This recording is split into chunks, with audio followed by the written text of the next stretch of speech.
Okay, we'll go on to white magic. And we left off where we were talking about defining different terms. Because, as I said before, one of the difficulty is the Tibetan uses a lot of words that are kind of hard for people to understand. And if you're reading a lot of words that you don't know what they mean, it makes it a lot more difficult to understand. So I recommend as you read through white magic that you look up every word that you don't understand. And one good way to do that is just to Google it, because Google has everything you can imagine. Oh, one more thing before we begin. I did receive a comment that I did do some transcriptions of a previous class I did on white magic. And this person thought, well, maybe you should do another class. But the thing is, the transcription only goes up to the first rule on white magic. So we didn't get very far. There's 15 rules altogether. So I figure this time we'll eventually go through the whole book. Okay, now let's get to the definitions. Occult. Occult is a word that scares a lot of people. White magic scares a lot of people because they think, oh man, that's really tied with the occult. But as we said last time, the white magic is merely the magic of the soul, and the greatest white magician was Christ. Any miracle accomplished through the power of God or the Spirit fits in the definition of white magic. So it's not anything to be scared of. Occult. Anybody know what the word occult means? It means hidden. Right. That's basically it. It means hidden, and DK says something that's occult implies that there is a hidden life revealing itself. So there's something hidden, and some esoteric or hidden life is manifesting in things that are occult. Another thing is DK talks a lot about laws in all of his books. So it's important we understand what laws is or represent. He says a law shows the existence of a superior being. So in other words, if we watch the laws of the universe at work, it's really a testimony that there is some great being that somehow organized these laws. And then he says a law is a spiritual impulse. And it's like the law of gravity, for instance, and the law of cause and effect is a spiritual impulse that manifests in this world. And then he says this is that man, he says, feels victimized by the laws. We feel victimized by law until we learn to use the law in our favor. So in other words, the law of gravity, you can fall off a cliff and really hurt yourself if you don't use the law of gravity correctly. But, you know, overall, without the law of gravity, we'd all fly into space and we couldn't even exist. So once we understand the law of gravity, we understand that it's a divine law and it's beneficial. And once we learn to master, we can even fly in the air in airplanes and do all kinds of things. And we can build buildings that that work with the law of gravity, and bridges and dams and all kinds of things. So laws are made to be used for the benefit of man.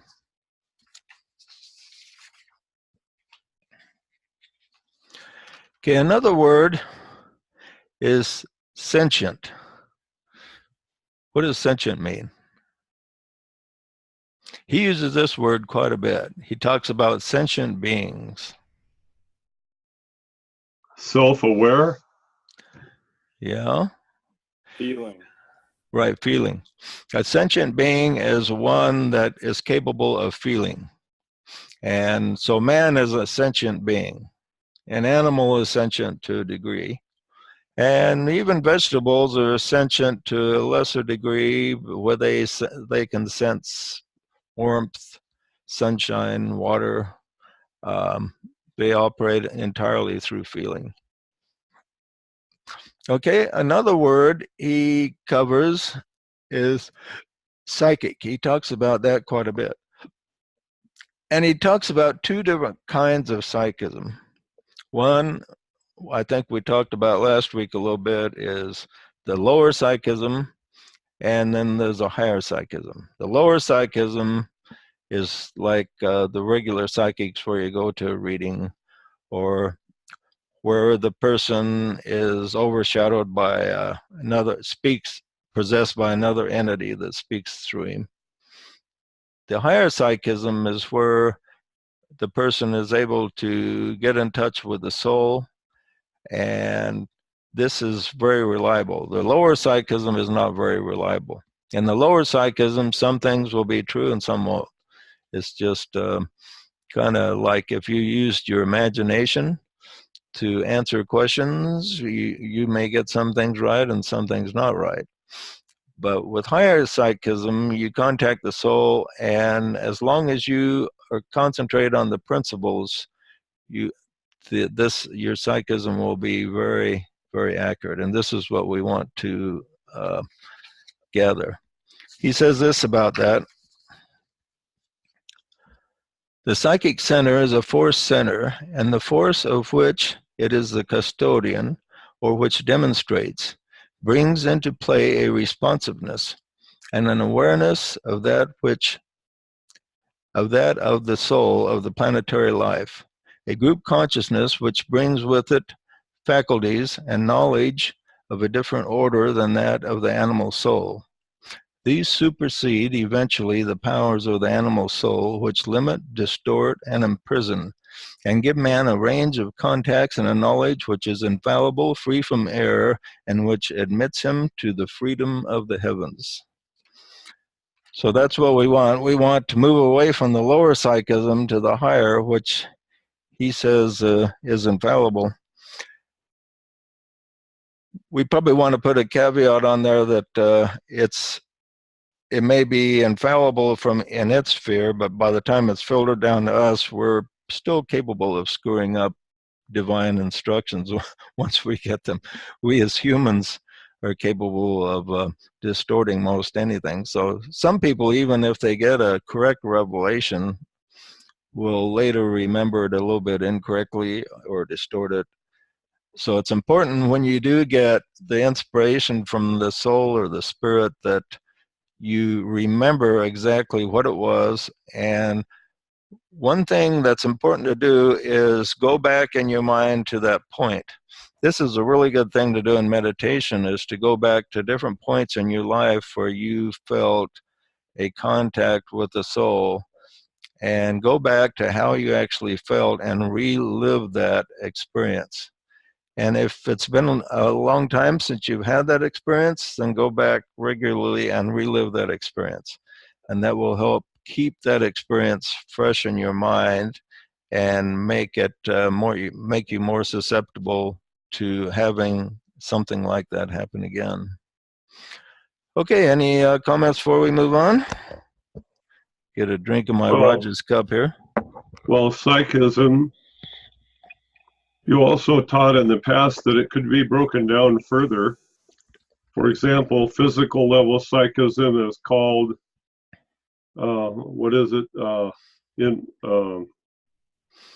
instinct. Yeah. And then emotional level psychism, which is your next body, because the telestial is the physical body, and it has instinct psychism. And then the terrestrial is the astral emotional body. Right. Even below regular psychism is instinct.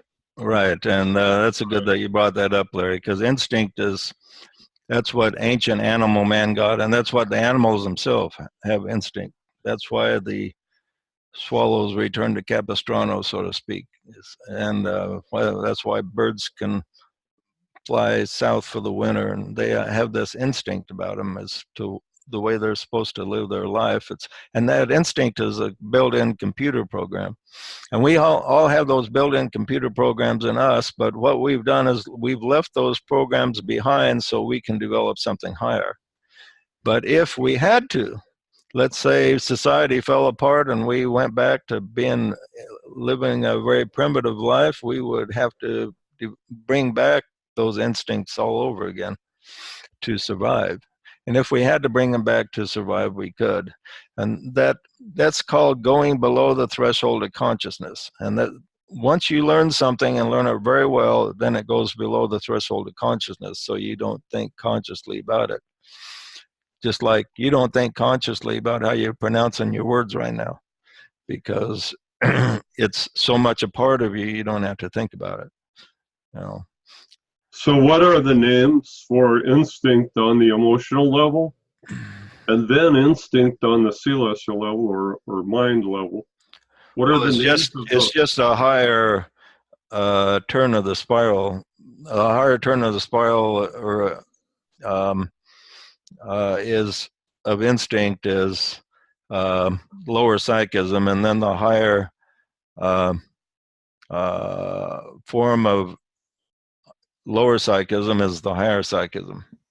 And then above that would be the ajna I, or the highest that we usually ever experience in mortality.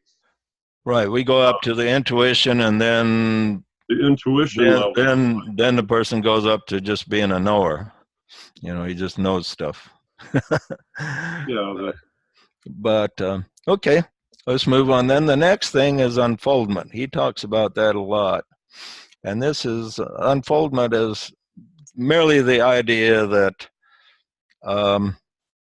we progress from one state to another, and we progress through unfoldment. And the centers in our bodies, they unfold. They all have petals. And as we evolve, these petals unfold.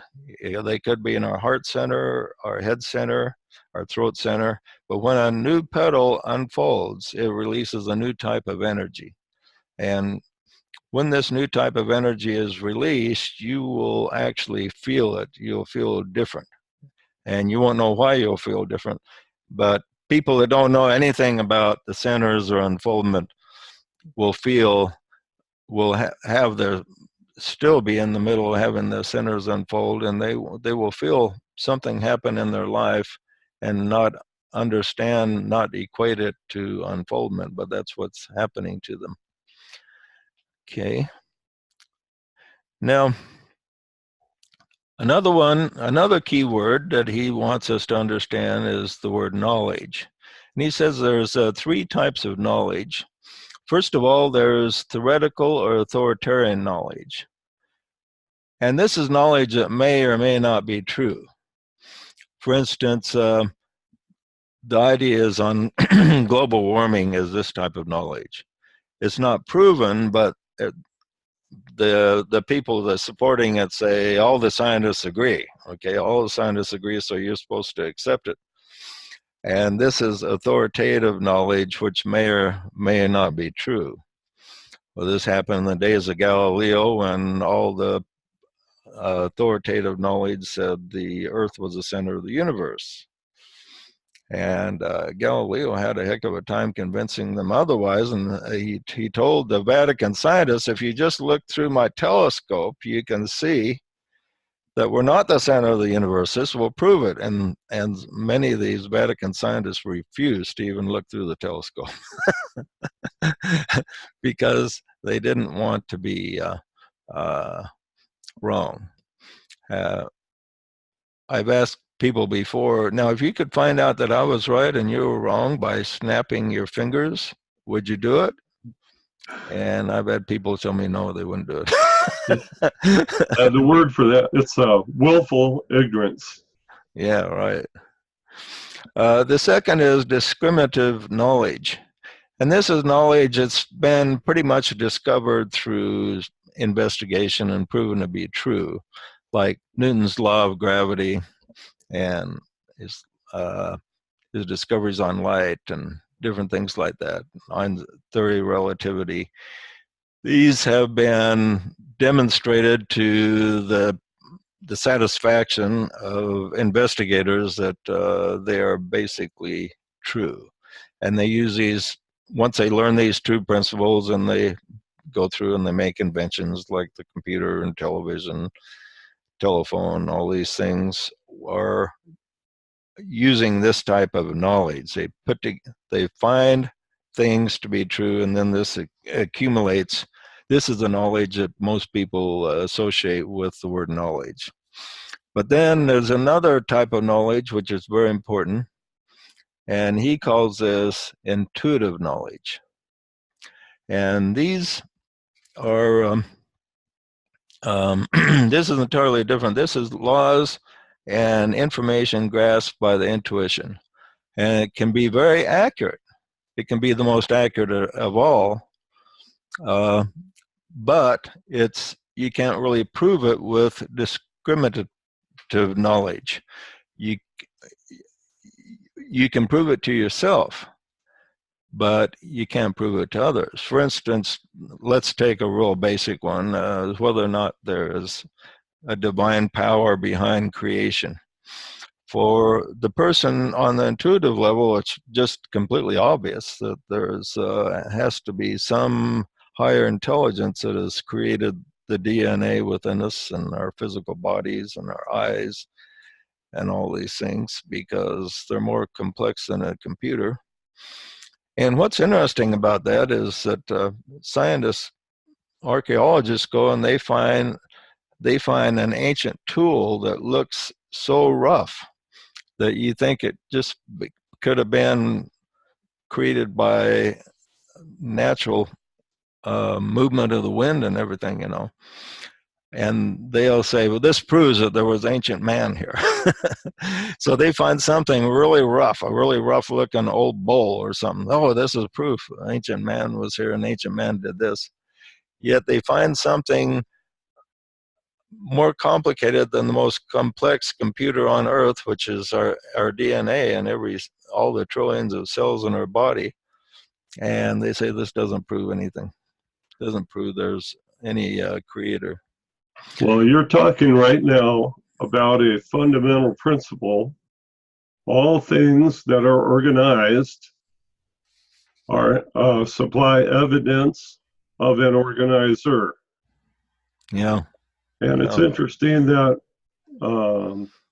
atheists say, I'm not going to believe anything except what I take in with my five senses.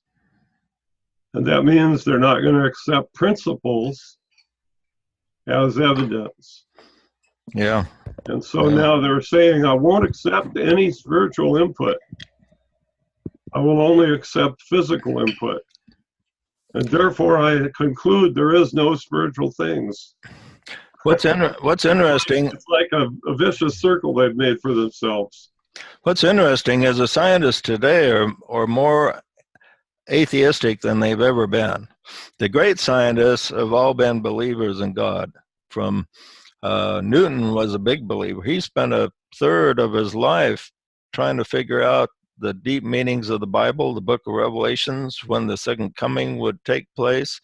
And he credited a lot of his inventions to, a lot of his discoveries to meditating on the scriptures.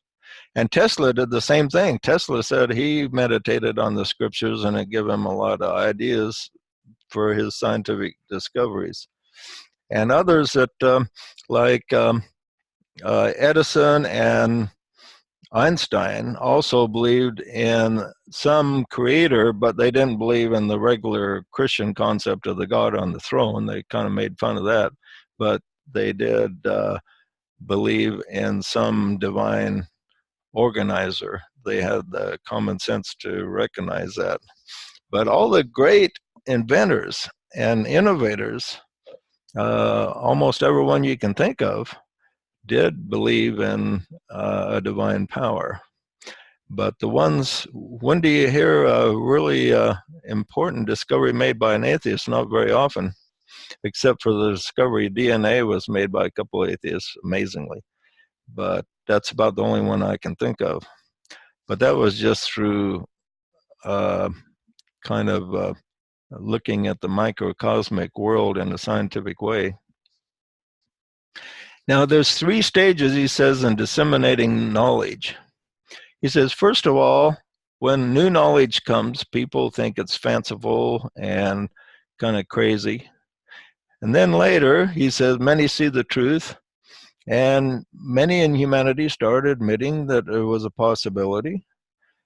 And then finally, after the truth gets disseminated, he says, mankind as a whole sees it, and it is stated as if it is a law. And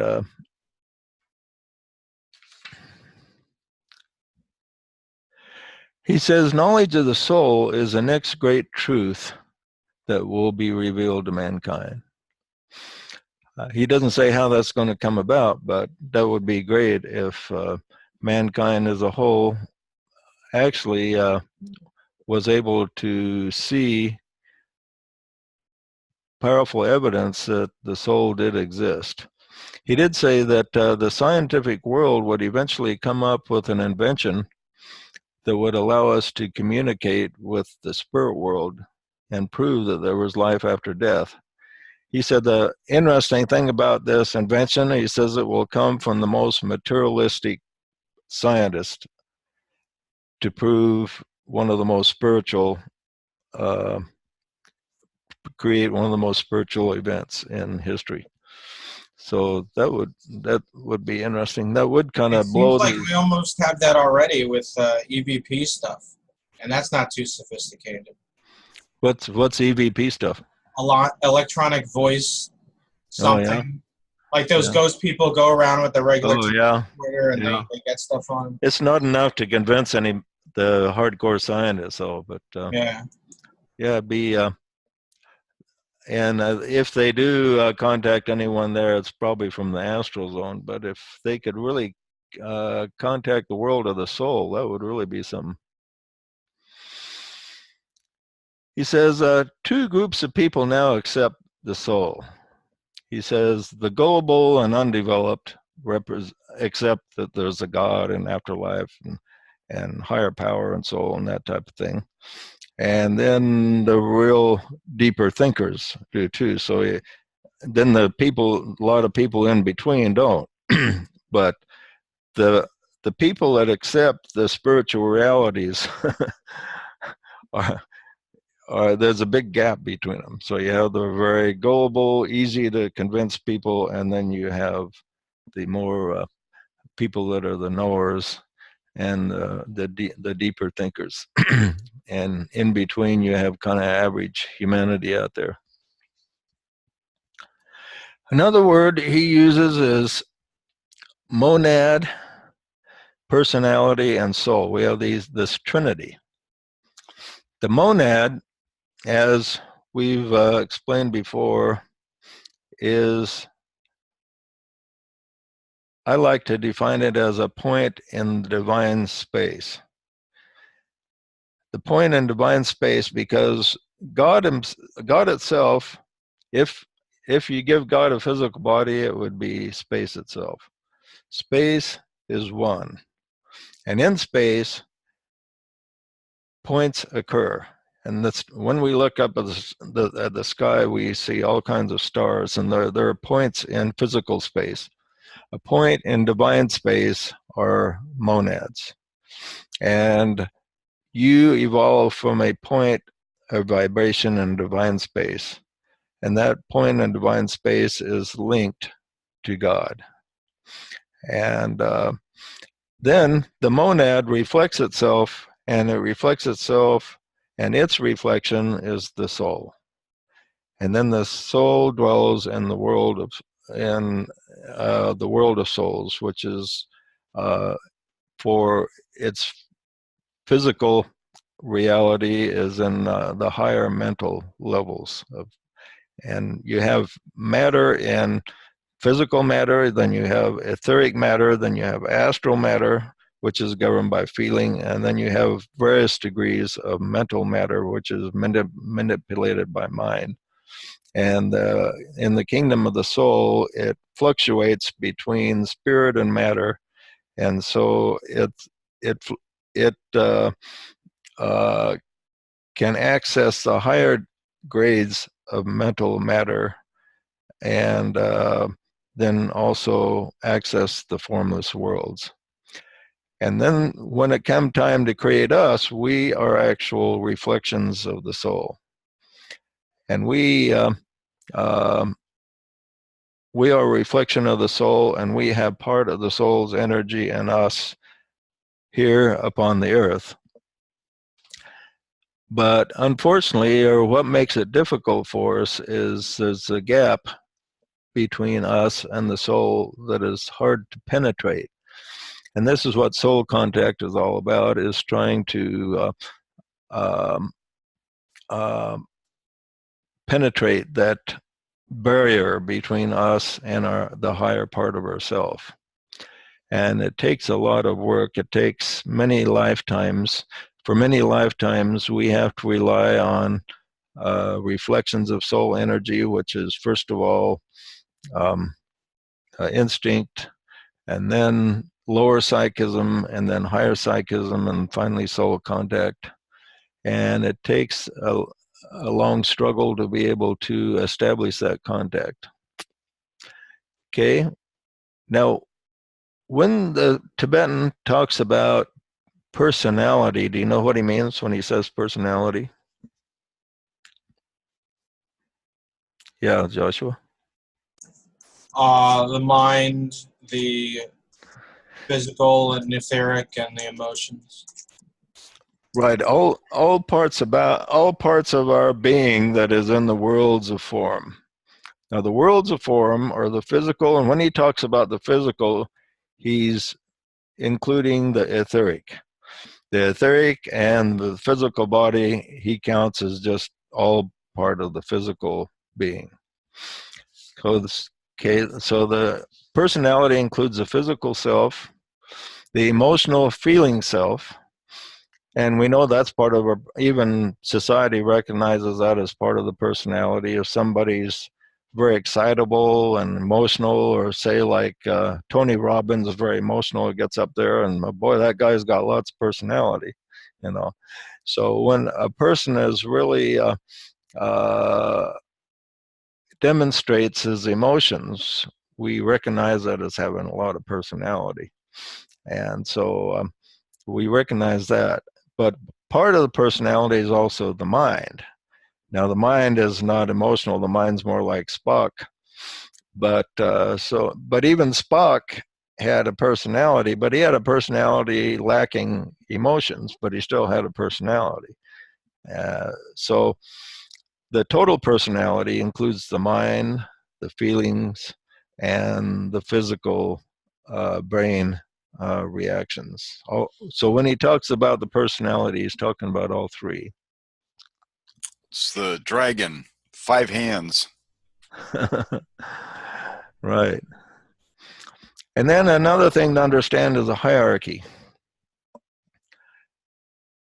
He talks about the importance of hierarchy, because without hierarchy, there's really no organization. There's pretty much anarchy without a hierarchy, and humanity recognizes the need for hierarchy.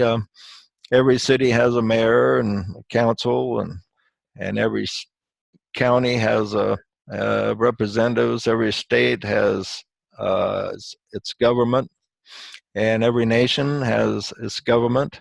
And this evolves naturally. No matter where you go, there's some type of hierarchy. It's almost impossible to avoid. Now, a lot of people in the New Age movement don't believe in hierarchy. And some of them just want to go get 5 acres of land somewhere and live by themselves and not be influenced by any hierarchy. But It's really, you really can't get away from hierarchy. There's always a hierarchy somewhere, for better or for worse. Not all hierarchies are good. Some of them are almost strangle away your freedoms, where others kind of guarantee your individual freedoms. So one interesting thing that DK once said was that disciples should support the best of society and its order, because without the order that society gives us, there'd be a total breakdown, and progress of the human race would be virtually impossible. And people need to realize that, and the extremes on the left and the right both want to escape hierarchy. But and when you're in a bad hierarchy, like say you're in a church that suffocates you or something like that, and escape, a lot of people think, well, I want to I'm not getting involved in anything where there's any structure. I'm staying away from structure. But the problem wasn't that the hierarchy itself is bad. It's that it's misused. Hierarchy itself is neither good nor evil, but it can be used for good or evil. Hitler had a hierarchy, and the United States that fought him had a hierarchy. And one hierarchy beat the other hierarchy. But you need a hierarchy to have an organization that works. I was thinking of showing you a picture. Now, if I want to show a picture on the computer, Joshua, what do I do? Hit the share screen button. It should be a green box with an arrow on it. It should be on the bottom. I hit it, but I can't figure out how to find my file I want to show you. Well, do you have the file open already? Yeah. So it should be one of the choices in the box that pops up, and you click that window, and then click share. Oh, there we go. Okay. Oh, there he is. Okay. Here's a picture of the hierarchy. At the top is a solar logos. And below this are the seven spirits, there's a trinity below the solar logos. And then below them are the seven spirits before the throne. And down here, can you see my cursor? Yeah. And down here is Shambhala. This is Sanat Kumara, and then the three Buddhas of activity, his close counselors. And then here's the hierarchy composed of the masters. This is the first kingdom, and then here's the seventh kingdom, I guess we could call it, depending on which way you number it. And the hierarchy is called the fifth kingdom. What's that bubble under the third ray lord of the hierarchy? The one right below it with the cross on it. Okay, we'll go down here, and this tells us who's what. Okay, the three was the Manu, the Bodhisattva, the Christ, and then the Mahakohan on the third ray. Okay. Below the Manu is the Master Jupiter, and then the Master M. Now, this was given in the 1920s, and things have changed, perhaps some, but not a lot. And then, so here's the Masters on the third ray. And then below the Masters, we have grades of initiates, various disciples, and then people on the probationary path, and down here, average humanity. What's interesting is, and what I didn't get when I first started studying this was concerning the rays, is we have the three main rays. The first ray is the will aspect, which is willpower and purpose. Then the second ray, and that's demonstrated and that's manifest in the individual in the head.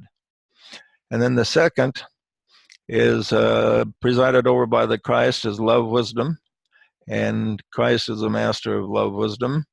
And our whole solar system is built on this ray. This is the most powerful ray in our solar system. And then the third ray is presided over by the master, Lord of civilization. And in Christian terminology, this would be representative of the Holy Ghost. But the other four rays are tributaries of the third ray. So the fourth, fifth, sixth, and seventh are all tributaries of the third ray. And so that's an interesting thing to enter into your consciousness. The third ray is represented by intelligence and matter, and it was dominant in the first solar system. DK tells us we are in the second solar system as entities. And the first solar system was, he says, a long time ago. He says you wouldn't believe how far back it was. But in the first solar system, or first creation, it might have even been another universe. I don't know. It's hard to tell from the way he words it, but it was a previous solar system. And in that solar system, intelligence was developed in matter. And matter was organized and implanted with intelligence itself. So that was a purpose of the first solar system, was to implant matter with intelligence and organize it intelligently. And so the intelligence of God organized matter in the first solar system. Then when this solar system was created, matter already had intelligence in it. And this is why there is evolution. This is why evolution is possible, is because divine intelligence exists in matter. And what's interesting is, just as we're leaving the Piscean age and entering into the age of Aquarius, but the Piscean emotional energies are still pretty dominant and very powerful. Even so, as we have left the previous solar system that was governed by Ray 3, and Ray 2 is dominant in this one, the pull of Ray 3 is still very powerful. And so we tend to gravitate away from the love wisdom back to just hardcore mind, and rather than moving on to love wisdom.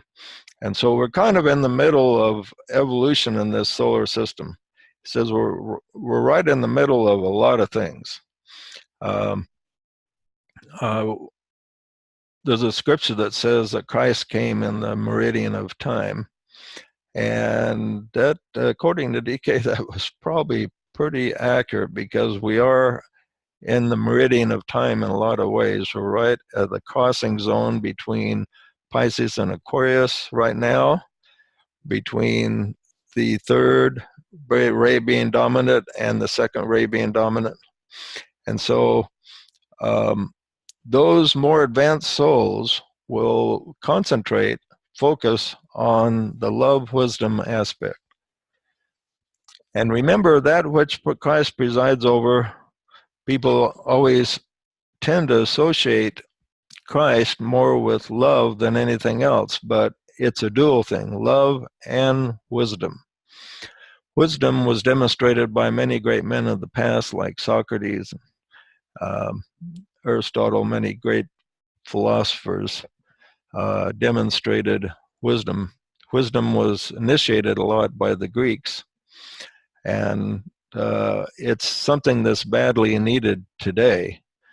We don't have enough wisdom in the world. If we had more wisdom, if our politicians had more wisdom and concentrated on that, they would be able to make more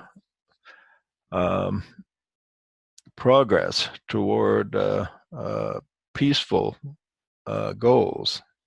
But they have difficulty in doing that. Okay, any questions before we move ahead here? Well, you once told me that in developing your higher mind, the higher part of the celestial, that it really can't develop until it connects back with the heart.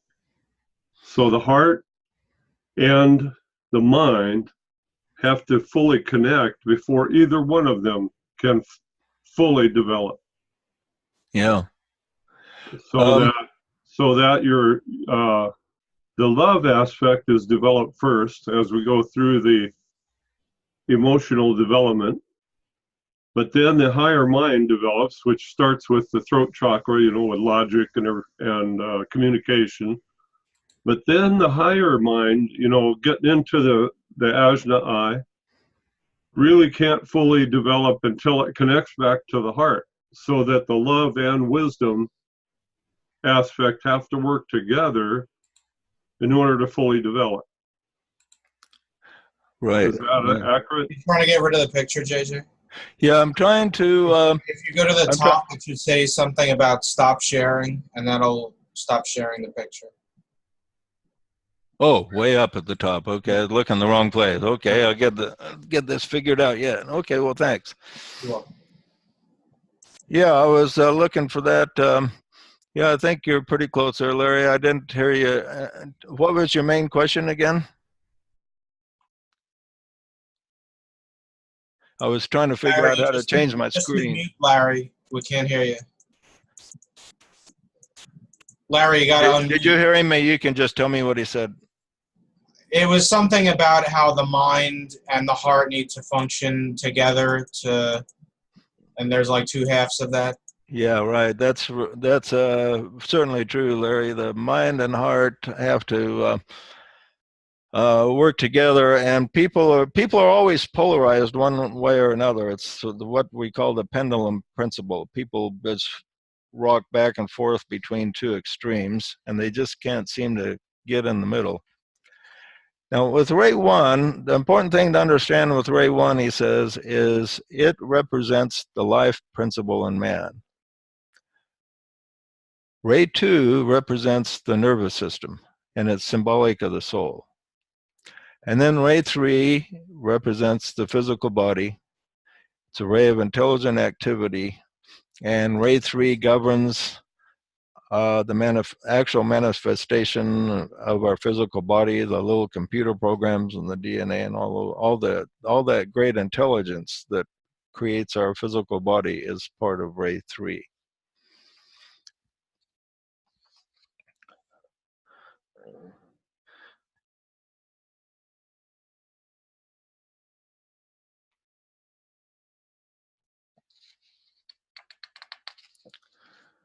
Okay.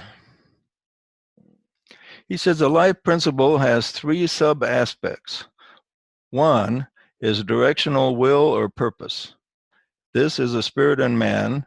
It sets the course of his life and fixes his years of incarnation. The second is coherent force. This is interplay between spirit and body, which produces our feelings and qualities, and this creates our form. And the third is the activity of the cells and the atoms of our body working through the etheric body. Okay, the other thing he wants us to understand, well, we've already talked about it a lot, so we won't spend a lot of time, is the soul itself. And he says the soul has two aspects. One, he talks about the soul manifesting through matter. And the soul manifests through all things. The soul energy manifests through everything, everywhere where there's life, through flowers, grass, vegetation, through your physical body, and it gives its life. And when you die, the soul energy withdraws. And this is a lower aspect of the soul. The higher aspect of the soul governs your actual intelligence. And this the lower aspect everybody has flowing through them, and they can feel that soul energy flowing through them. And when we eat our food, well, we have a transfer of prana, which is a form of soul energy coming into us and vitalizing us. But then the higher aspect of the soul is the link with the higher self itself. And this is what all the great teachings try to direct us toward, whether it be scriptures, esoteric teachings, or whatever. They try to guide us toward, say, some type of communication with God. And what people call communication with God is really communication with your soul. Because when you pray, your soul, your prayer goes to your higher self or soul. This is how God can hear billions of prayers at one time. It's because your prayer goes to your soul, and your soul is linked to God. And so when people say they've received something from God, it's filtered down through their soul and then to them. And this is how I used to wonder when I was a kid, well, a little bit like Santa Claus, you used to wonder, well, one of the first questions a smart kid starts asking is, well, how does Santa Claus visit so many kids like that? You know, boy, there's billions of kids in the world. How does he get around? Well, he has helpers, you know. Well, how does God pay attention to everybody? Well, he has helpers, and those helpers are our own souls, so to speak. Okay, see if there's anything else important here. The soul gives, what's an interesting thing about the lower soul energy is it gives shape to physical form. And what's interesting, what's the first thing that happens when anything dies? The shape starts to disappear. We lose our shape immediately. We start to lose our shape immediately at death, whether we be a human, an animal, or a vegetable, or whatever. The shape starts to go. But when the person is alive and the soul energy is there, we actually keep our shape, and our shape stays in good shape as long as we have lots of soul energy there.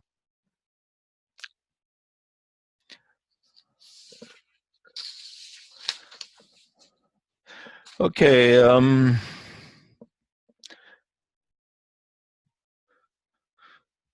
that's the essence of the introduction. We want to get on to the rules. I've got a couple things highlighted. I'll just read one more thing here. He says, a personality hides within itself a point of soul light, which is called the light in the head.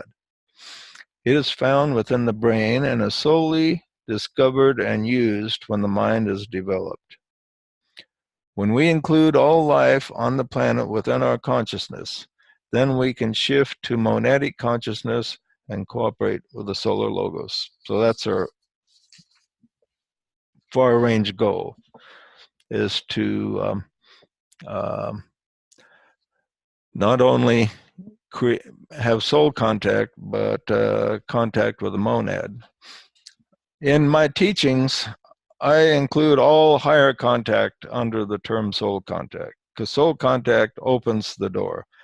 Soul is where spirit and matter meet, and when the attention is focused on that point where spirit and matter meet, it opens the door to higher contact.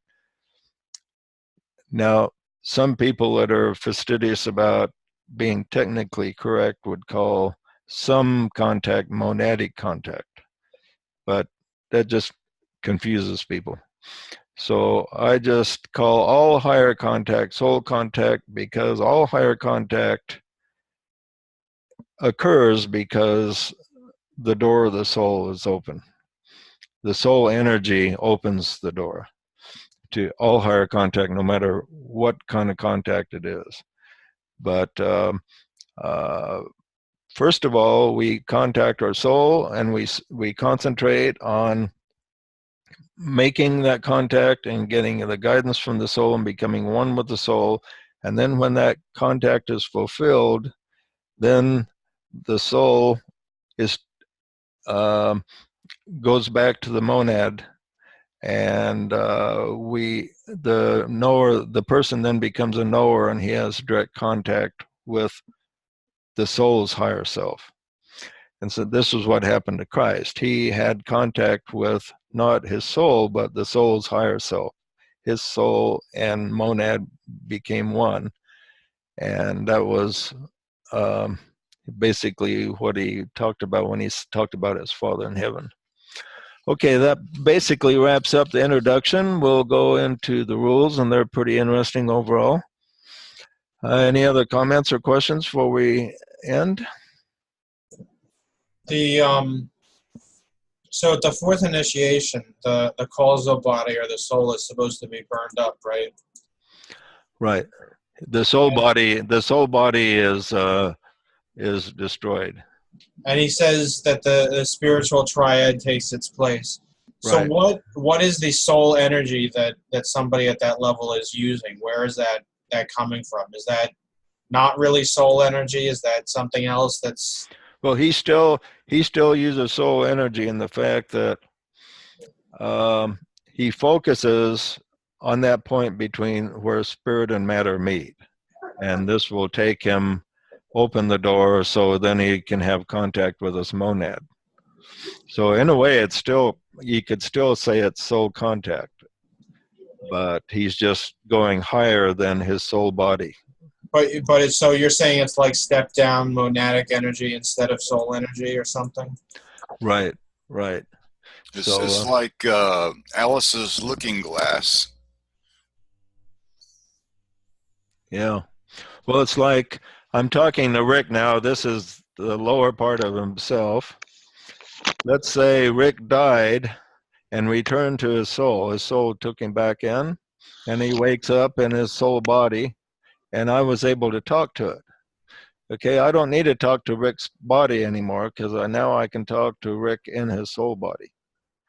Okay, but the life of the soul lasts probably millions of years, but eventually it dies when the person becomes a fourth degree initiate, and then the person doesn't talk to the higher self through the soul body anymore. He talks directly to the spirit realm where the monad is, and so he has a higher contact than before. And this is what the masters have. The masters have that direct access to the soul's higher self, which is the monad. And the life still exists. It's just that the soul body isn't needed anymore because the disciple has a higher access than before. But so it's kind of interesting. But it's the most important thing to concentrate on. If we spend too much time on these type of details, people get confused. So we just cover the whole idea of soul contact or a higher contact as soul contact, because technically it is, because you have to focus on that soul energy between mind or spirit and matter in order to make any type of higher contact. Okay, anything else? Any other questions? Is that you, Lena? Well, I just had a question. Is it possible for us to download these, the recordings of these so that we can have it available for offline viewing? Well, I'll post it in the molecular group. Right. I And just I don't wondered. know if you can download it from there or not. I'll have to, have you tried? Yeah, some. Let me And go I look. Let haven't. me go look right now to see if you can. Just a minute. I'll look. Look at one.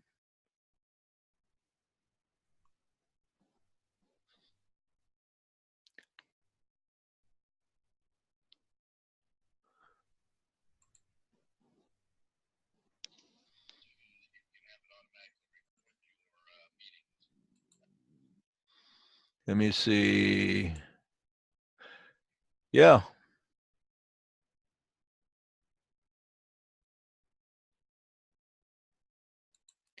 Yeah, you click on the video and you go under options and you can download it. It gives you either high quality or standard quality, it says. Okay, great. So Thanks. yeah, you can download it that way. Where is the options thing? You just click on the video itself, and then at the bottom it'll have the word options. Oh, I see. Yeah, yeah. Okay. Yeah. And then you can download it if you want. Well, I think that might just be you, because for me the only option is to report the video. Really? Yeah. So it might be because you uploaded it. Well, I'll check it out. I'll have to check out another video somebody posted. I'm pretty sure. I know with any picture that's there, that option gives you the download option. But I'll check it out. JJ, I have a question. Yeah. Our homework for next week, is it Rule 1? Yes. Everybody read about Rule 1 and Treatise on White Magic. And then we'll go into that next week. Both subsections? What'd say? So Rule 1, both subsections? Yeah, the Rule 1 from pages